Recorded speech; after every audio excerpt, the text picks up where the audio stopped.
Hi, everyone, and welcome to the One Podcast.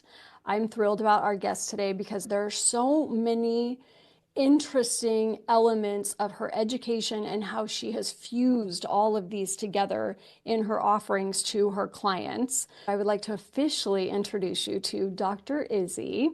And Dr. Izzy, I want you to tell a little bit about your story, how you got where you are.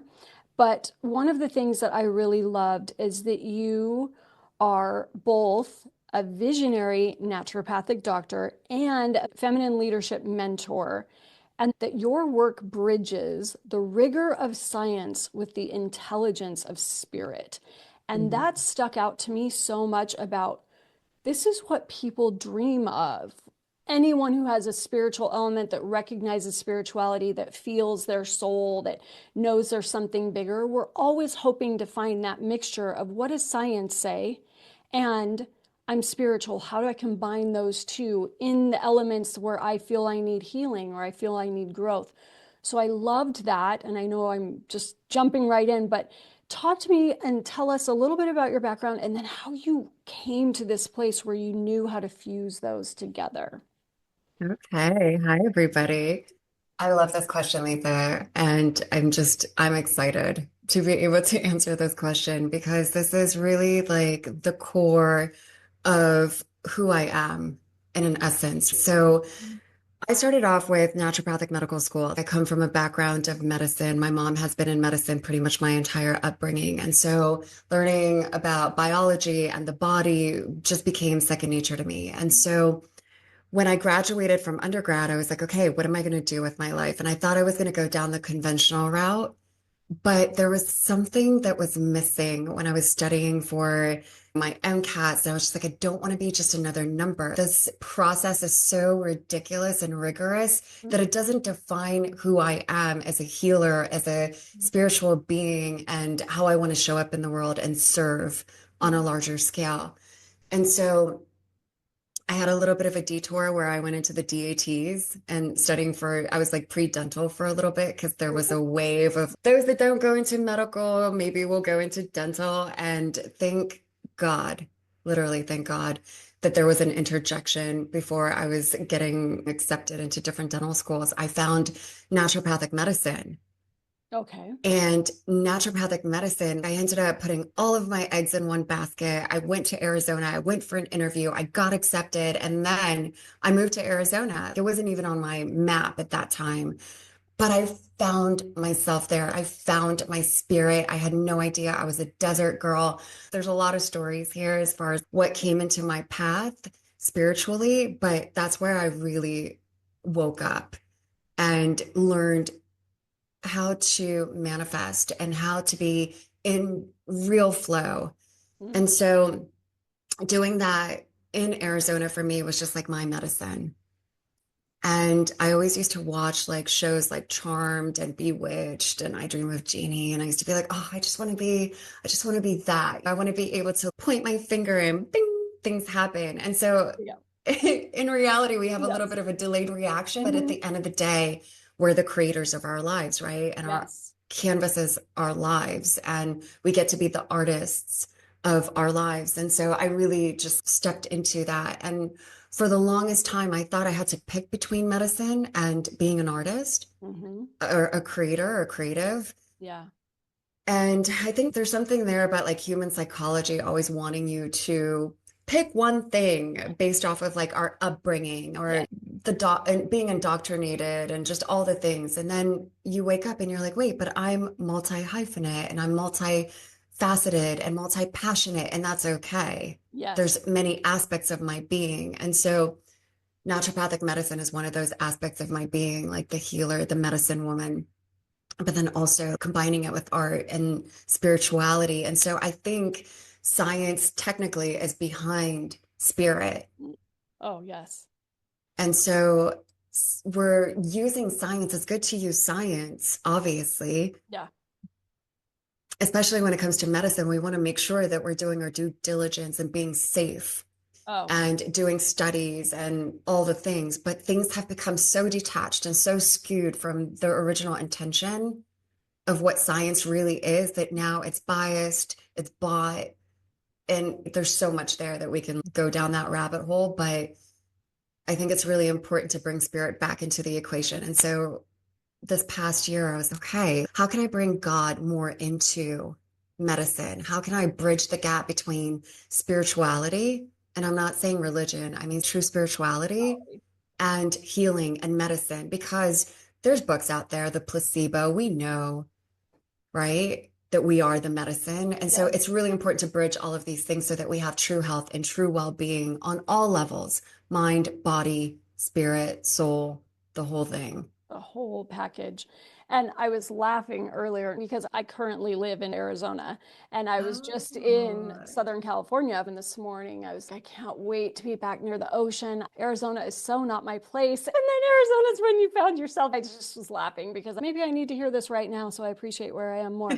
I loved that. This thought popped in my mind somewhere last year. I remember contemplating it. I don't think we ever sit back and go backwards in time in recognizing medicine as it exists today.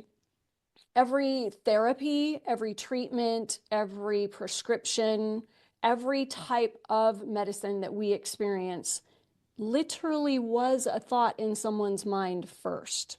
Someone had to come up with the idea that this is how you treat a broken bone and this is how we treat the flu. And then we have to mix that with science to create some sort of medicine and then test the medicine. But if you go all the way back to the root, somebody came up with an idea. And where do we think the idea came from?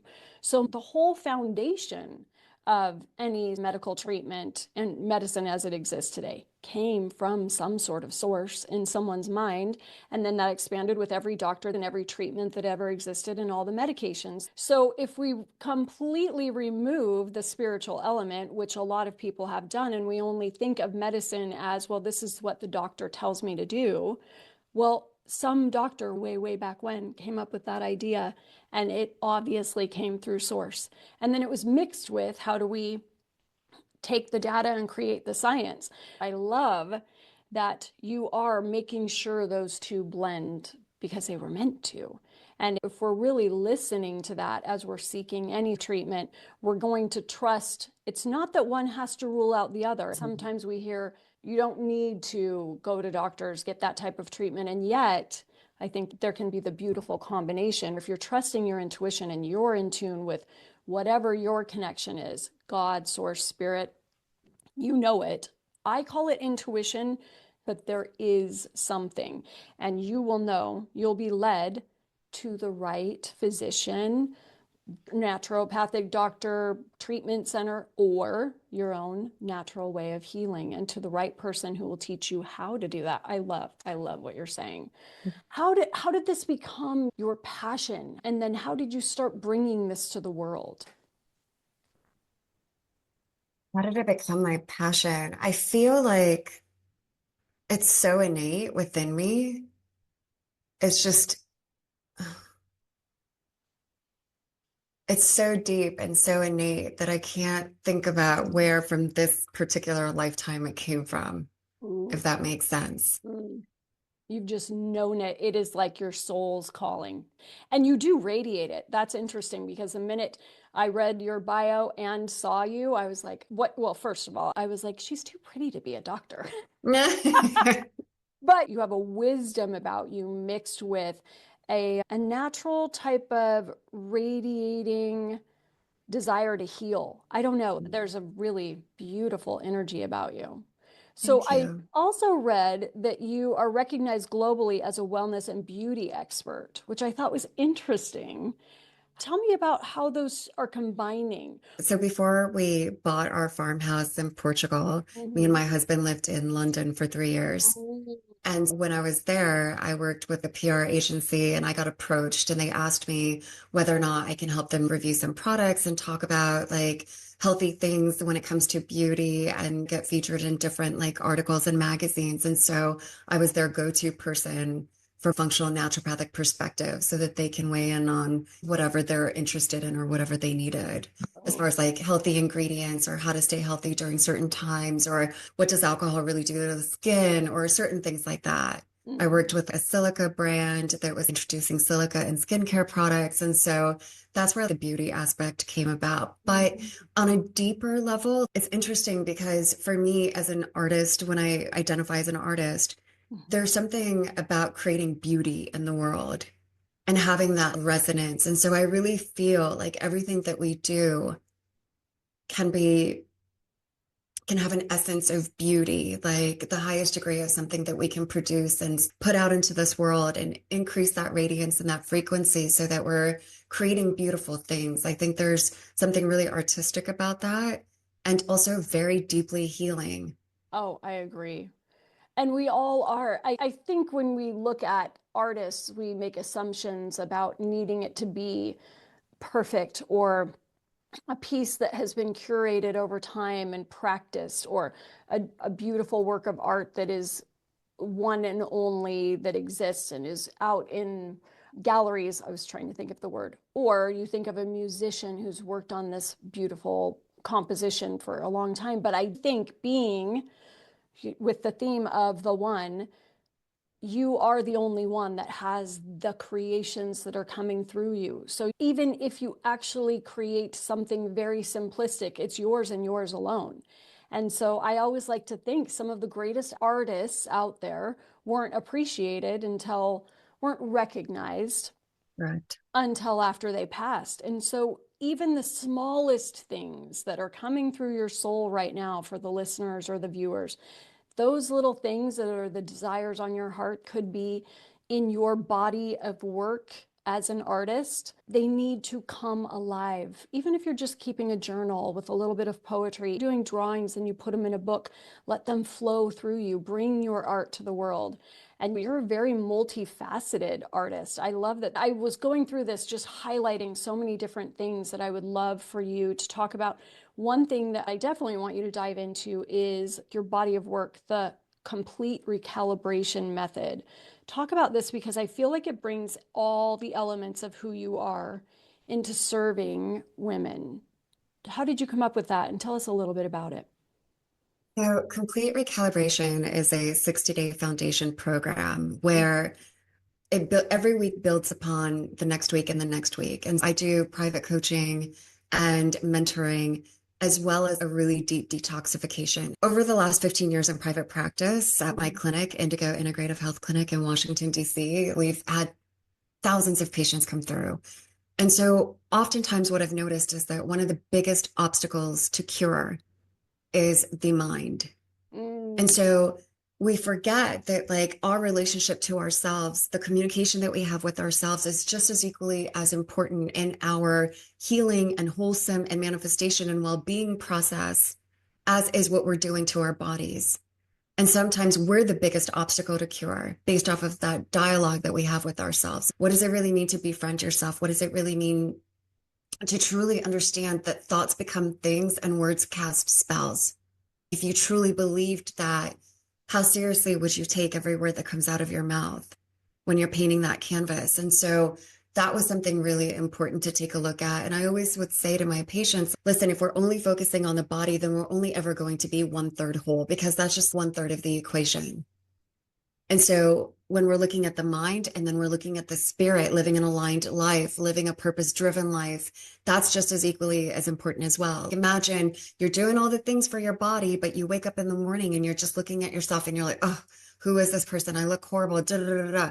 And then next thing you know, you're getting into an argument with your husband and then your children. And then you go to work and you hate your job, right? Then you come home and you're like, oh, I don't like my living environment, but you're too tired to do anything about it.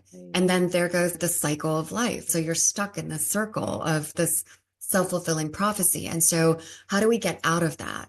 yes. And so through complete recalibration is getting out of that process and doing things differently and having a mentor that helps you walk through that process, because sometimes what we need is accountability and just somebody mirroring back at you what you already know to be true, Hmm. but maybe you've forgotten. Yes. And maybe you just need a remembrance or for someone to show you, hey, listen, I understand where you're at right now, But this is just one chapter and we don't have to be stuck here for long. So it's really about self-empowerment and giving power back to each individual that I work with. And then also recalibrating the body, like going through a really deep detox, reestablishing the way that, our relationship to food. Because Yes. so many of us are detached from food, and a majority of chronic diseases are coming from lifestyle. And so whether it's diet, whether it's like your environment, whether it's toxins. And so right now, what really fuels me is that the odds are against us in a way, simply put, when it comes to the toxins in our environment, the Mm. pollution in the air, the pollution in the water, all the pharmaceuticals that like don't get filtered from our water, like certain, just all the things, right? And our personal care products, that on top of the communication we have with ourselves, the environments that we live in, all of that. And Yes. so at some point, each person has to realize enough is enough and that they've come here to live an epic life and that thriving is really everybody's birthright. And we got to get out of the program so that we can actually see that. And Yes. once we go through that complete recalibration, we come home to ourselves, the dust settles, we feel better, we feel cleaner, we can think clearly, we sleep better. All of these different fundamental things start to shift when we start detoxing and purifying the body. And then we start doing our lives differently. We change the way we communicate with ourselves and others. We set healthier boundaries. We maybe want to quit our job and start something new because we realize life is too short. Who knows? Yes. All of that is on the table, in addition to all the medical things like decreasing joint inflammation and increasing mobility and hormonal balancing and better gut health and bowel movements and all of the things, right? So all of that, I've basically put my life's work into this complete recalibration program so that we can really awaken to our superhuman within. One thing that I wasn't clear on as I'm listening, you said a lot of us are detached from food. My mind was assuming you were going to say attached to food, as in comfort eating. I know that. I'm a stress eater and a comfort eater.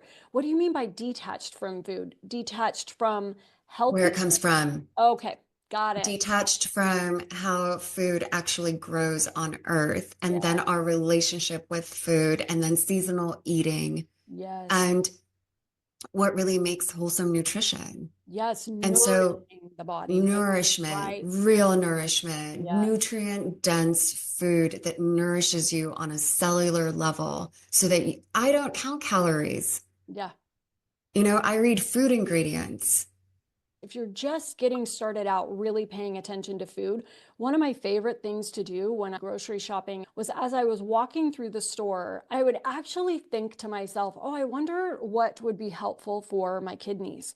I wonder what would be helpful for my lungs. And even though I hadn't done the research, it was just a shift. And actually, my body would start letting me know, like, why don't you pick up Mm, some apples? Why don't we get some grapes today? I'm craving strawberries. It made me really pay attention to, I think that's one of the first thoughts you can have is as you're about to put something in your mouth, does this actually fuel any of these organs in this body? Because I need it to be fueled in order for me to do well. I wonder what would help these organs flourish better. I wonder what my joints would like. And it really helped me to start paying attention to food as a fuel for this machine as it gets older and as it I love that. Antique.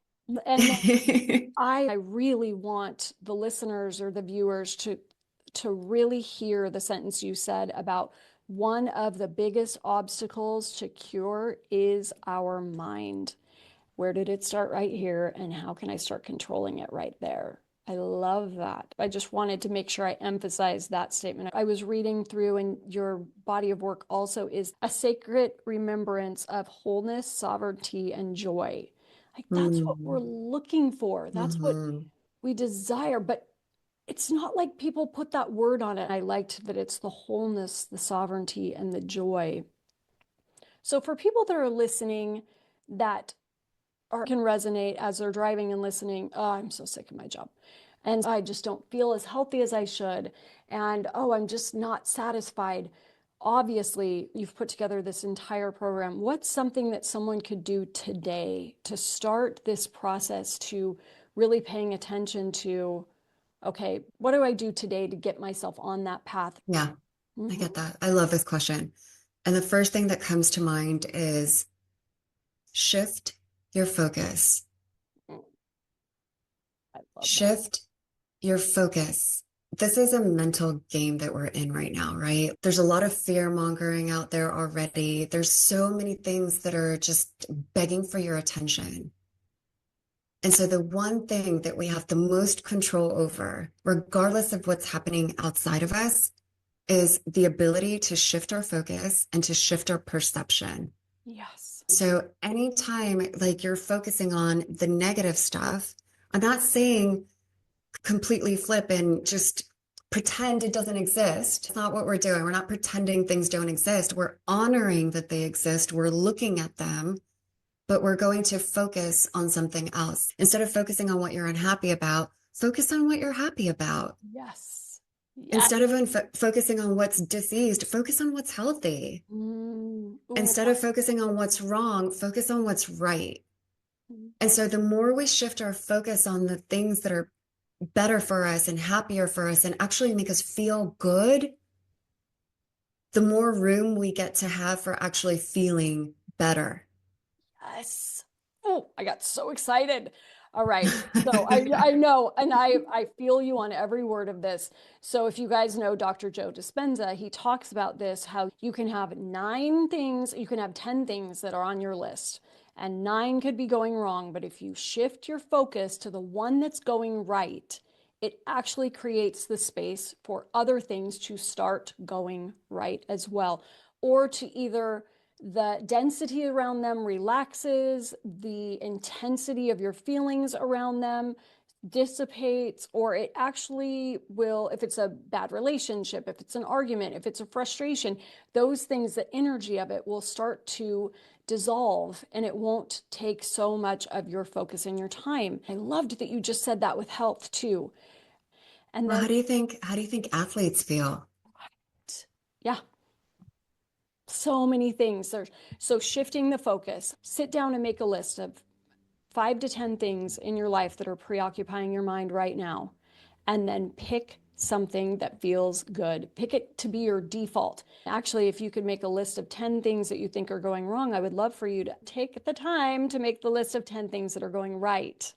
Because there's Or to definitely challenge 100? yes, yes, even more. Let's throw off the Yeah, balance. exactly. You got Refocus. to throw off the balance. I think that's really important too. I think they say for one negative complaint that you have, substitute it with 10 positive ones.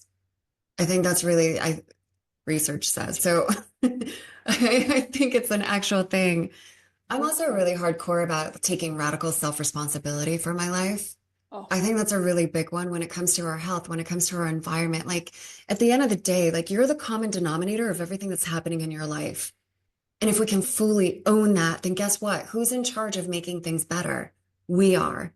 So yes. the less time we spend on complaining or having guilt or shame or any of these things, and the more time we actually spend on finding solutions, focusing on the good things, allowing more for that to happen and prosper in our lives, like our whole lives are going to change in that way.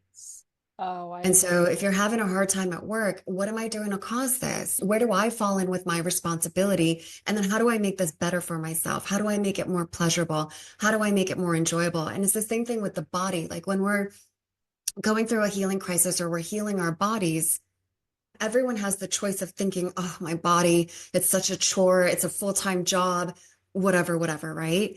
Or we can also say, interesting, I have an opportunity for growth here. I have an opportunity to befriend my body. I have an opportunity to become more intuitive about what's good for me. I have an opportunity to find the right care team that will support me through this journey. I have the opportunity for creating an incredible story of what that next chapter is for me. There's so many different ways that we can shift things. yes.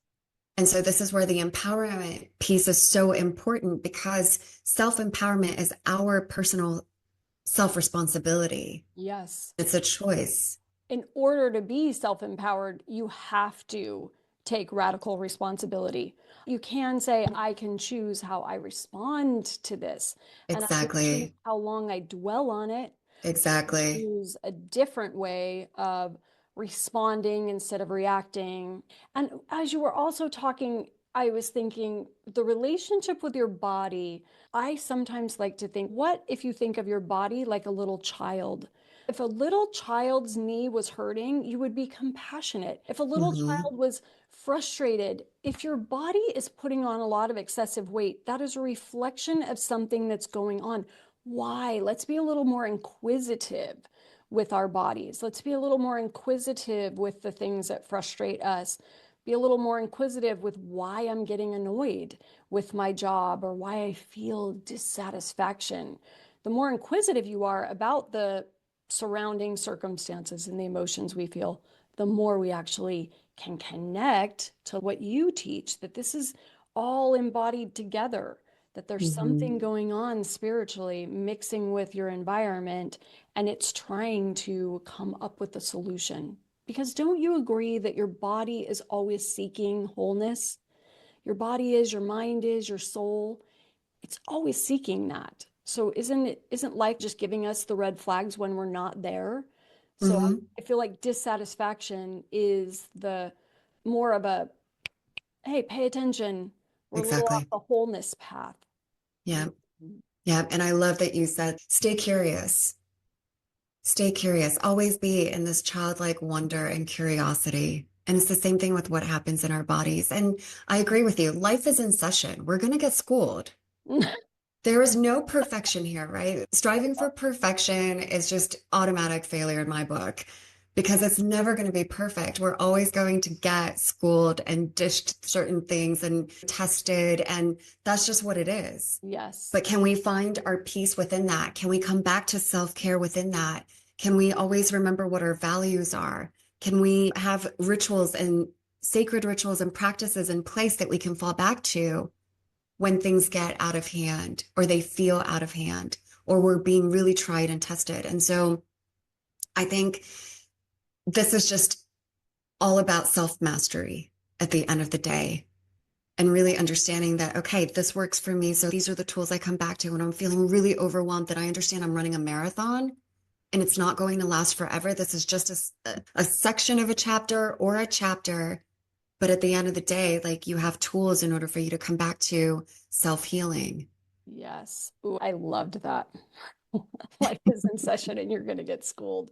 One thing I do like to say, though, that I want to plant this seed to contemplate is I know for those of us that are on the self-empowerment, I do all the work, I'm growing, like these things shouldn't be happening to me. I've done all the work and I study and I listen to this and I actually, but what I have discovered for myself is things sound good in theory, but you really don't know if you've learned it and fully embodied it until you're challenged in practice. And so let's say like in relationships, in familial relationship, a love relationship with your children, something you're like, listen, I am going to learn patience and I'm so loving now and I'm fully embodied. And then, sure enough, something has to happen to really truly see if you have embodied that. And I hate that, but it does make me laugh now because I realize, oh, I thought I had that mastered. And then something comes up and I'm like, shit, I still got work to do. But you don't know. You don't know until the situation presents itself. And then the old you or the way you used to react shows up. So there are going to be situations that show up in your life truly just to help you recognize, oh, I haven't mastered that. It sounded great. I thought I had it down, but not quite yet. So Mhm. let it be light, let it make you laugh, and no judgment on that. Just, oh, I still got some more work to do. Class is still in session. And this was not my Exactly. favorite chapter. One thing that I loved, you had a quote that I wrote down, and I thought, and it ties in with how you just ended. She didn't heal because she tried harder. She healed because she let go. That's Uh, important. You said it. It was beautiful. I got it off your Facebook page. I think for some women, it's challenging, and maybe even for men, how do we, one, the subject of healing, like healing is so broad, but she didn't heal because she tried harder. She healed because she let go. For a lot of people, we don't know how to let go. How mhm. can you help to give some examples or even a thought on we have to go to work, we got to pay the bills, we've got to raise the kids, we have to create this. What is the example or a first step into letting go? So people can actually think, okay, I know I could maybe do this. I can't let go of everything, but I could give some examples of that. Mm-hmm. Mhm. What thought can I let go of today that no longer serves me? Mhm. Very good. Because it What is. behavior can I let go of Yes. that doesn't serve me? What relationship can I let go of that doesn't serve me? What can I say no to Mm. that does not serve me? Because doing anything out of guilt is not healing to me at all. Yeah. So if I can do things, there are things you have to do. You have to take care of your kids. You have to show up to work and pay the bills. But in the doing, how are you being? Yes. Yes. So the shift first comes in the being. It first comes in the thought, what can I take off of my plate that is not serving me? As a detox, for example, like that's a really good place to start. That is. Yes. What can I take off my plate that's not serving me? Start there. That's the first place I would start. I wouldn't make any drastic changes, but I would start contemplating what can I let go of that doesn't bring me pleasure that I really don't want to do. And And the things I know I have to do, again, how do I shift my perspective? yes. So Yes. you're constantly letting go of things that don't serve you and shifting your perspective about it. Yes. And remembering that you're powerful and there's nothing in your life you cannot change. And if you think that there's something you cannot change, then you've forgotten your power. And So then you need to find we her. start asking questions about that. What do I need to do to make myself feel more powerful today? What do I need to do to remember my power? What Yes. do I let go of that disempowers me? Ooh, that's big too, because we tend to let them bleed into each other. So if you can look at your life in categories for a minute and recognize, I feel really powerful over here. I'm a really good mother, or I'm a really good father. I'm a really good friend. I'm a great son. I'm a great daughter, or I'm really good at my job, but over here I don't feel very empowered. Okay, but you have evidence that you are powerful. So, how Hmm. can I apply that over here? How can I shift my thought into I have proof that I'm powerful in certain circumstances. So, I could be powerful here. How could I change it? And then, like you were saying, for the things that aren't serving you, what can I choose to let go of? And I know sometimes it will end up being a relationship. Sometimes it is this job. How do I leave a job? Well, if you're really unhappy, you need to be planting the seed that it's possible. I've got to start appreciating where I'm at for what it is. How can I shift that thought? And then I'm going to be led to something different. It's possible that I'm powerful enough to leave this for better. It's possible that Yes, this may not be serving me. And it's always possible that I could become whole again, whatever wholeness feels like for you. And if none of this is resonating with you, then you absolutely need to find her immediately. We will give you all the ways to find her. You can start small. And I do think mhm, we want the full package. It feels selfish, but we want the full package. You can be really feeling great about yourself in a couple areas, and then there's still the one thing over here that seems off. Why not have it all? You can. exactly. You can. Well, a level 10 life means to be happy and successful and thriving in all areas of your life, whether it's your health, your family, your relationship, your intimacy, your career, your financial wealth aspects, like all of it, right? So I really believe that's what we're here for. Yes. We're here to thrive. We've forgotten, we've been brainwashed to believe otherwise or programmed to believe otherwise. But in reality, like that is true power, is remembering that we're here to thrive. Yes.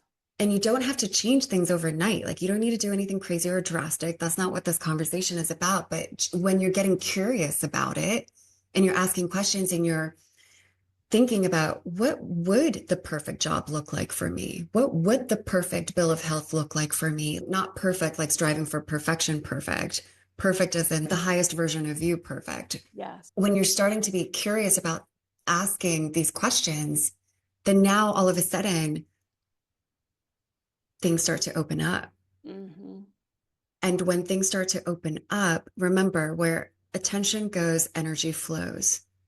So just the mere fact that you're thinking about something different other than what the program is, your program, when you start engaging and being curious about something different, then you're allowing new things to start manifesting into your life. Yes.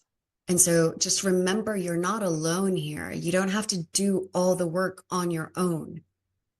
We live in this incredible cosmic field that's just like, if you subscribe to quantum and, quantum, all of the quantum stuff, or Dr. Joe Dispenza's work, or we have so many teachers right now that we So, like have access to, right? yes. So if you subscribe to that, then how can you become 1% closer to practicing that in your own life? Yes. I was thinking about there's the saying out there that if everything is flourishing in your life except this one category, let's say your relationship, then that relationship will bleed into and taint all the other things, which I think is true.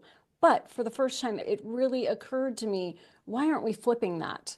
Where we could say, all right, so not everything is going right, but this one thing is, so it can bleed into every other Mm-hmm. area. If we start shifting that, where if half feels like it's going wrong, I can look at everything that's going right and start bleeding that into everything that's going wrong. It is the shifting of the focus. And maybe it's the question when you're making that list that we challenged you to make, all of you listening, when you're making that list of what's going wrong, when you're looking at what is going right, I would propose the thoughts of, how am I showing up there? How am I showing up? How do I feel about it? Do I show up excited there? Do I feel really present there, confident there? Do I feel energized in those circumstances? And what if I applied that to the areas that appear that they're going wrong? And then, Yes. because as she said, I feel so strongly throughout this whole episode that the focus always is the thought. If you just shift that thought a tiny bit, or if it keeps coming back to you, that you give yourself a default other thought, and the whole world will transform if you pay attention to what you're thinking and how you're showing up. Everything around you will change. And if you don't believe me, try it for 30 days. You know, decide how you're going to show up in as a parent, in your job, in your relationship. Decide a newer, better, happier way of showing up and test it out. Catch yourself every time you're defaulting and see what happens. And if I'm wrong, please come and tell me. But I think it is. It's about It's that. true. It's Right. true. Everything is a thought away. Mhm. Everything is a thought away. I genuinely, with my whole being, really believe this, Yes. that our thoughts are becoming true every day. Like today's thoughts become tomorrow's thing, whether it's your actions or your behaviors. And so, whatever it is that we're thinking sets precedence on how we show up, how we act, how we feel. And then again, the neurons that fire together, wire together. So it's like you're producing chemicals in your brain based off of these habitual thought patterns. And so it's going to feel awkward at first when we're thinking things differently because we're producing different neurohormones. Yes. But we have to get through that in order for us to start making these changes. And so I always say this is like flexing a new muscle. You go to the gym, you're flexing a new muscle. It's going to take time. This Yes. isn't an overnight adventure. For some people, it could be, you never know, right? Everything is on the table. Yep. Like it's all possible in the field of potentiality. So fine. But for many of us, like we just have to start new patterns. Yes. And so, whatever it is that we're releasing, we just have to remember first, it comes with awareness to be aware of what it is that we are wishing to shift. And Yes. then catching yourself in action. Oh, there I go again, thinking that thought. That's not really going to give me the life that I dream of or the results that I'm looking for. Okay, awesome. I understand that this thought is, what do I get from this thought? This thought doesn't make me feel good. Do I feel good when I don't feel good? Am I stuck feeling like, am I getting something from this? Cycle. Mm-hmm. Because it could be like a neurochemical addiction as well. Like we get addicted to feeling crappy or to Yes. complain because it's just we're stuck in this habit. And so, okay, does this really serve me? No. What can I let go of this thought? What can I replace it with that thought? Okay, 5 minutes later, same thought comes up. Oh, but now I know I'm going to replace it with this thought here. So plug and play. Yes. And then habit, habit, habit, habit, habit. So it's just like it takes practice and nobody gets it easy. Mhm. Like in this path, we all have to do the work. That's the thing. So it doesn't come easier to me than it would for you. It's just that maybe I've had a 15-year start because maybe I became present to this a while ago. Yes. Just like everybody has been present to something a while ago. And so whatever it is that we want to shift, we start today.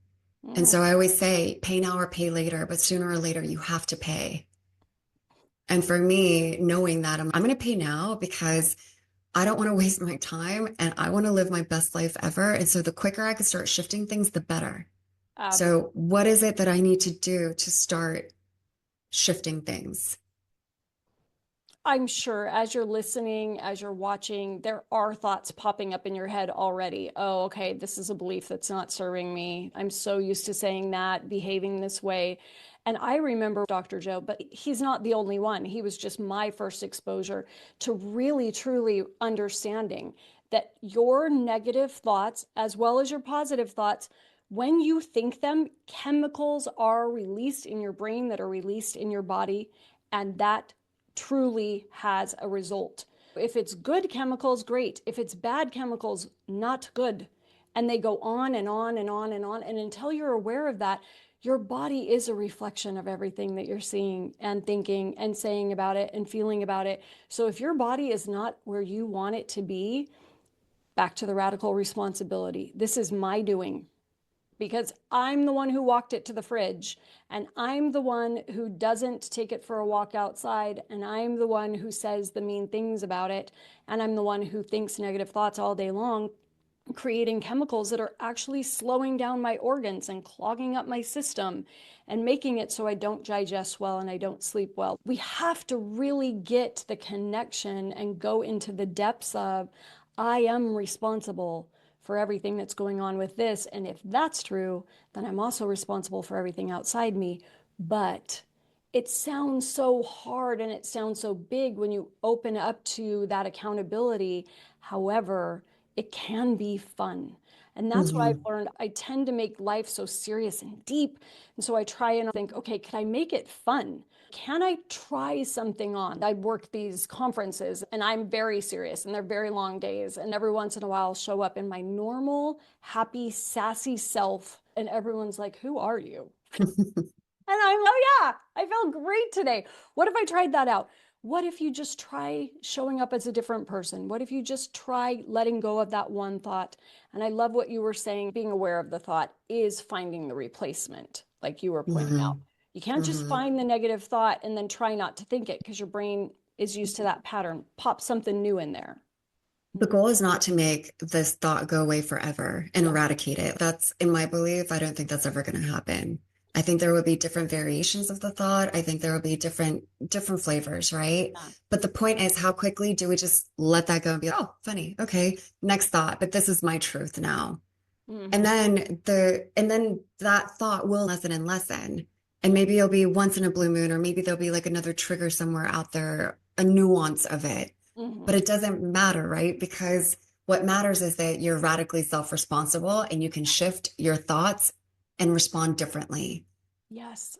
With no judgment. I was with No judgment, no none. shame, no guilt. Yeah, I was with a client this weekend and I loved this, so I just want to plant this seed. We were talking, and she has a lot in her past, a lot of heavy things. But I was like, what if we just plant the idea that all of that belonged to so and so of 2024? And what if everything that we're focusing on now is this, we'll call her Mary, Mary of 2025? And Mhm. so those thoughts pop up, that past comes up, that story that you've been telling for years and years, those experiences that you lived. What if those all get to just be Mary of 2024? And then now, every time something pops in, you're like, but I'm writing the story of Mary 2025. Exactly. what if Mary 2025 experienced this? And what if that's waiting around the corner? And it made that conversation so fun, and the hope in her eyes and the lightness of, oh my gosh, but yes, those things are true. You lived those stories, you had those beliefs, we've said these things, this is the result of all that. But what if? What if? Let's try this out. Let's try something new and let it be fun and see what happens. And even just saying the what if, you can feel a lightness in your body. Your body Hmm. wants to play and let it be fun. Mm. A new version of you, like curiosity. And I love what you said earlier too about trying things on, because I say that with my clients too, especially with the detox. And I say, listen, we're trying this on. Yeah. We're trying it on for a week or maybe more, but we're just trying it on for right now. What would it feel like to be sugar-free for an entire week and no processed sugars? You know what I mean? Let's start there. So we're always trying things on. And if we try it on and we don't like it, we can always go back. You can always go back. But don't go back to the sugar. And you No, probably well, want to don't go give, back to the sugar, but yeah. you know. And caution, because I'm a sugar fiend, you got to give it more than 1 week, and you need to let everyone around you, because I am a supreme beep when I'm trying to detox from sugar.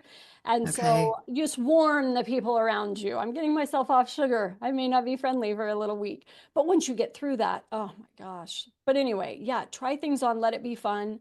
Have grace and compassion with yourself that you are trying new things versus however many years, decades of habits and Mm-hmm. beliefs and realities that we've lived. But I like to think, and I don't know if this will help anyone, but it's been on my mind a lot the last month. If you recognize the data mixed with the science and manifestation, all because all of these can be proven in studies that I won't quote or know, but she might, that your body that you're looking at today is actually a manifested version or a reality version of the things you've been thinking, eating, like your cells rejuvenate over a certain amount of time and your hair falls out and whatever. It's actually a mixture of the two. So the Lisa sitting in front of you today is the manifestation of everything I've been thinking, doing, and eating over the last Mm-hmm. 90 days, 6 months, a year. So every once in a while, I'll catch myself and realize, okay, everything I'm saying today on this day is actually creating the Lisa I'm going to be in 90 days or 6 months. So I'm paying more attention to, okay, the thing I'm eating today is actually the woman I'm going to see. I didn't recognize the quote unquote consequences. I don't like that word. I prefer the results. The Mm-hmm. results of, I wasn't ever paying attention to this this woman right here is the results of my past. So what if I'm more conscious in Mm-hmm. in creating the result I want ahead? So just planting that seed to see if it helps too. What is one of your favorite things that you love to work with your clients on or say to your clients, or one thing that comes up a lot, something you really enjoy about dealing with your clients in this arena? I love watching the transformation, Lisa. Mm-hmm. I love watching the epic transformation that a person can have with just as little as 60 days. Right. Everything can I've change. seen miraculous things happen within just 60 days of putting the right nutrients in your body, taking the things away that no longer serve you. And then also the spiritual transformations that come with the detox as well. Because a detox, even though we talk about it, it's never just detoxing the body. It's so much more than that, right? Yes. And so when people really take it on, their entire lives start to transform and shift. And that's my favorite thing to watch. Oh, there's nothing better. I mean, that's why we get into the coaching and mentoring industry. It's because we lived things and it changed our lives. And then, oh my gosh, if we can help change another person's life, like that's the whole point. Oh my gosh, I'm going to get emotional. That's the whole point of this Hmm. podcast is could each story, could Dr. Izzy's story come across and reach someone all the way in Egypt? And could it plant a seed where she changes a thought, which ultimately 9 months later changes her whole entire life? You know, that there's such possibility in in the magic of your thoughts and your impact in the world. But there's just nothing better than being a part of, I lived something. Hopefully, what I lived, I can contribute to you, and hopefully, you take that and it enhances your life in some way that then you live a better, happier, more wonderful, more fulfilled life. It's the greatest, it's the greatest experience, I think, to live. It is. And I think also for me, it's like, how do we leave Earth a better place for all generations to come? And that's something that I live by. So, Yes. what can I contribute that really helps Earth even after I'm gone?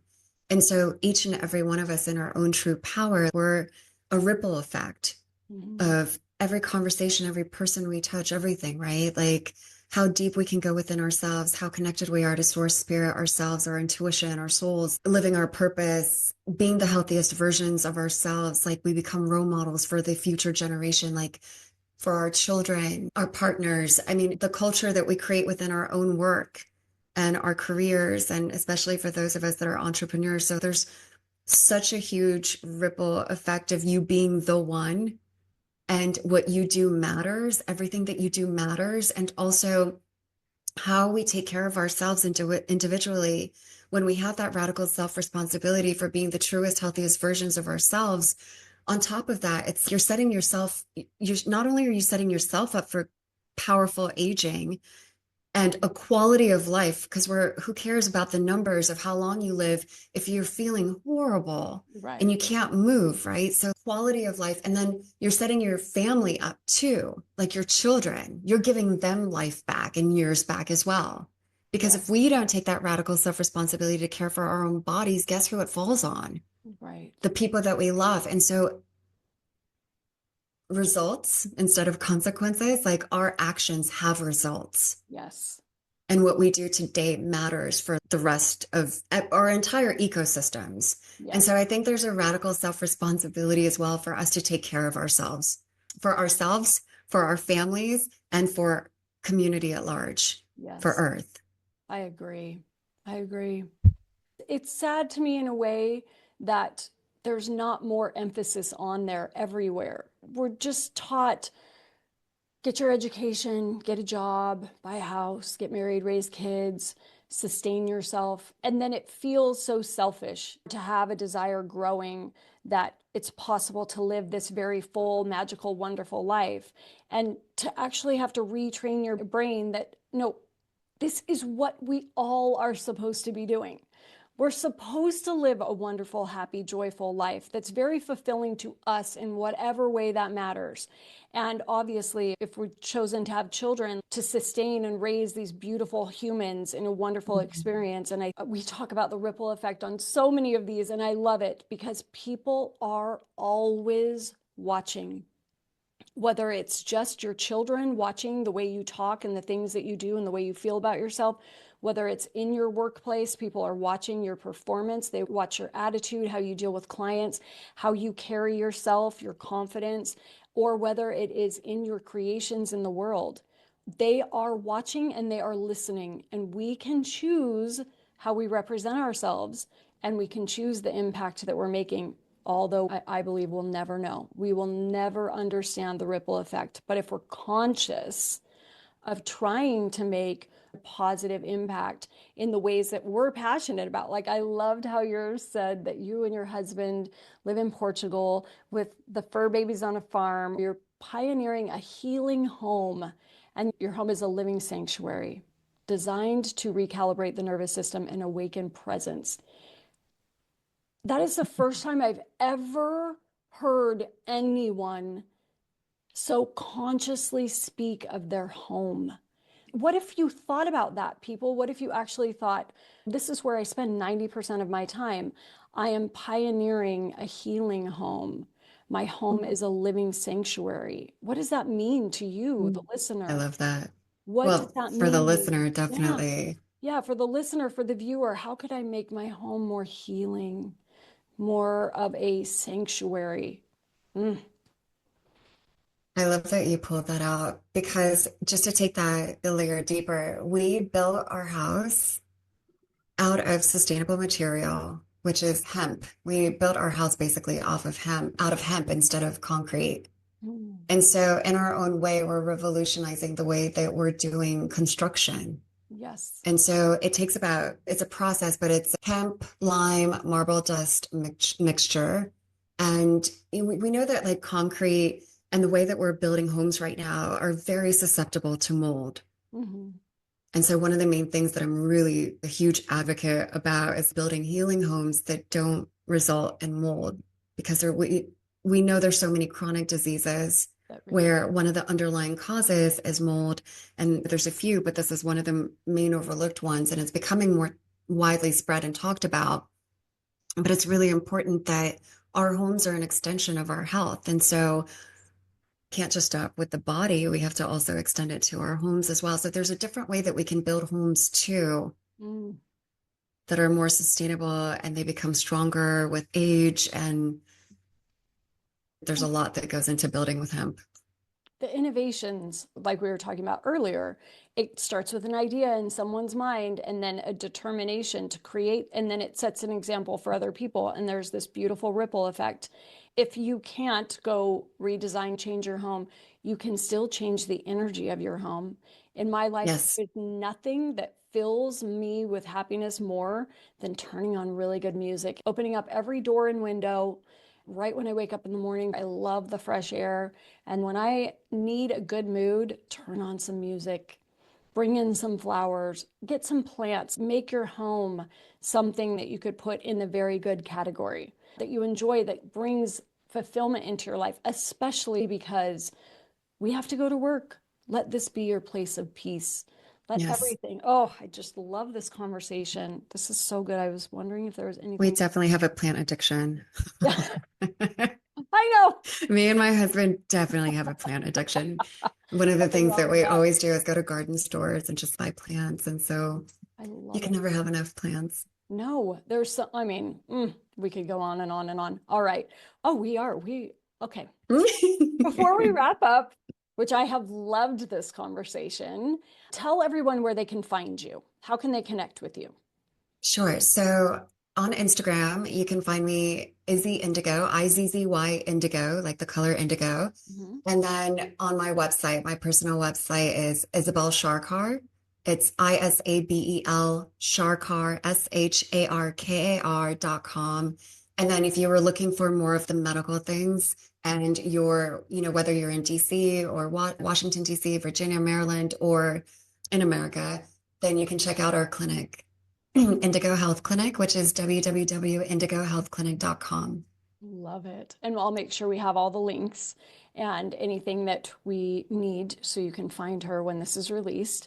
And then my favorite thing to ask before we go is, considering the woman that you are today and what you feel is ahead for the future, how would you like to end this statement? I am the one who.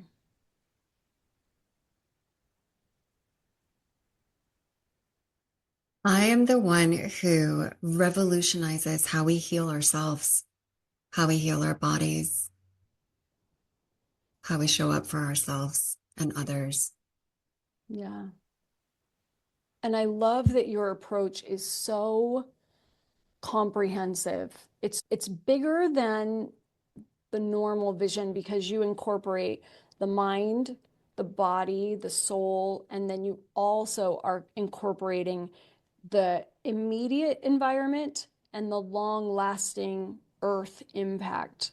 And I think that's really beautiful. It's so wise and so expansive. So you're creating a whole different level of complete healing. And I really appreciate the work that you're doing. This has been a pleasure. I have loved this. Thank you, Lisa. Such a pleasure for me too.